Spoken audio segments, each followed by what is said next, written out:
The Occupational Safety and Health Administration, or OSHA, requires employers to evaluate the workplace to determine if any spaces are permit-required confined spaces. This is essentially a two-step process. Step 1, identify all of your confined spaces, and Step 2, determine which of those confined spaces are permit-required, and conversely, which ones are not. The focus of this tutorial is on OSHA's definition of a confined space. Employers must evaluate all confined spaces in the workplace even if they do not have employees who will be entering those spaces. Also, the permit-required confined space standard does not require documentation of this evaluation. However, it may be a good idea. So what is OSHA's definition of a confined space? The OSHA definition of a confined space can be found at 1910-146 paragraph B, definitions. There you will see that confined spaces are characterized by three criteria. It is important to note that all three criteria must be in place for a space to be considered a confined space. Also, keep in mind that whether or not a hazard is present inside the space is not relevant at this point. You are only trying to identify confined spaces. The first criteria listed in OSHA's definition of a confined space is the space is large enough and so configured that an employee can bodily enter and perform assigned work. The operative term is bodily enter. This means that the employee can fit entirely inside the space. If the space is not large enough for the employee to fit entirely inside, then the space does not meet the definition of a confined space. This standard is only intended to apply to spaces large enough and configured so the entire body of an employee can enter. This is clarified in the preamble to the final rule. The second criteria in OSHA's definition of a confined space is the space has limited or restricted means for entry or exit. Contrary to popular belief, this does not mean that the space has only one way in or out. It means the entrance ability to escape in an emergency would be hindered. Further explanation of this term is provided by OSHA in the preamble to the final rule.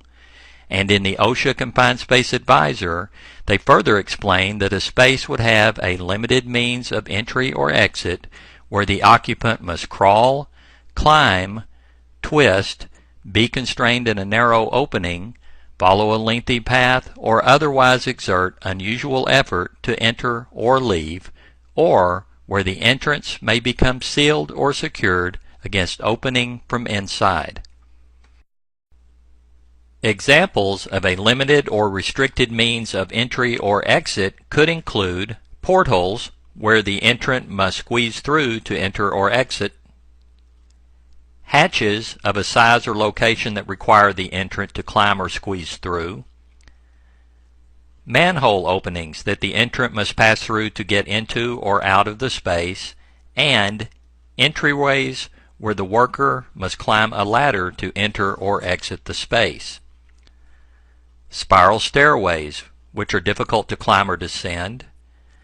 Steep stairways, such as ship's ladders and other non-standard stairways. Tight crawl spaces, such as beneath equipment, under floors, between walls, and above some ceilings. And enclosed spaces where the worker must travel a long distance to get to the means of exit. The question often arises as to whether or not OSHA considers a standard-sized doorway to be a limited or restricted means of entry or exit. In the preamble to the Permit-Required Confined Space Standard, OSHA states that doorways and other portals through which a person can walk are not to be considered a limited means of entry or exit. However, a space containing such a door or portal may still be deemed a confined space if an entrance ability to escape in an emergency would be hindered. OSHA further clarifies their position in a later amendment published in the Federal Register, where they state that even if the door or portal of a space is of sufficient size, obstructions inside the space could make entry into or exit from the space difficult. The agency intended that spaces which otherwise meet the definition of a confined space and which have obstructed entry or exits, even though the portal is a standard-sized doorway, be classified as confined spaces.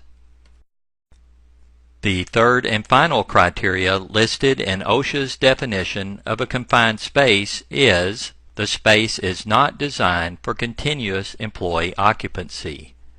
For example, this particular utility vault has not been designed with any safeguards for entrance, so at a minimum, workers would have to utilize a portable blower, auxiliary lighting, and a portable gas detector before entering this space. On the other hand, this fully functioning submarine is designed for continuous employee occupancy, so it would not be considered a confined space. So in review, here is a recap of the three criteria listed in OSHA's definition of a confined space. Number 1, the space is large enough and so configured that an employee can bodily enter and perform assigned work, and number 2, the space has limited or restricted means for entry or exit, and number 3, the space is not designed for continuous employee occupancy. As a reminder, all three criteria must be present for the space to be considered a confined space.